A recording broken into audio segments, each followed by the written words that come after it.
Bank खातों और अन्य बैंकिंग सुविधाओं में नॉमिनी से जुड़े नियमों में बदलाव हुए हैं, जिन्हें बैंकिंग कानून संशोधन विधेयक 2024 के तहत लागू किया गया है। ये नए नियम 2025 से प्रभावी होंगे। नए नियम की मुख्य बातें। अधिकतम 4 नॉमिनी। पहले आप केवल एक व्यक्ति को नॉमिनी बना सकते थे, लेकिन अब आप अपने बचत खाते, फिक्स्ड डिपॉजिट और बैंक लॉकर के लिए अधिकतम 4 लोगों को नॉमिनी के रूप में नामांकित कर सकते हैं। 2 तरह के नामांकन।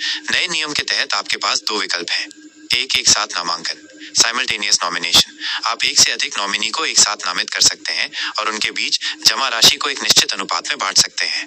उदाहरण के लिए, आप अपनी पत्नी, बेटे और बेटी को 50%, 25% और 25% का हिस्सा दे सकते हैं। 2.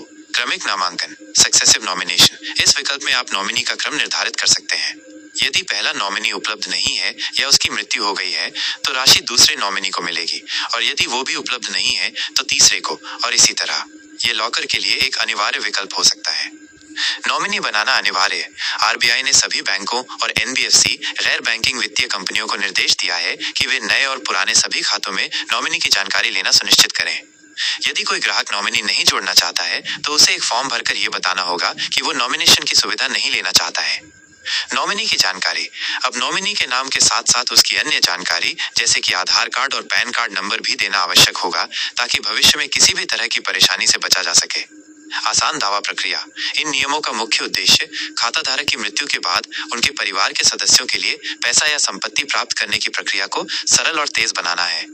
नॉमिनी को अब उत्तराधिकार प्रमाण पत्र या अन्य कानूनी दस्तावेजों के लिए इंतजार नहीं करना पड़ेगा।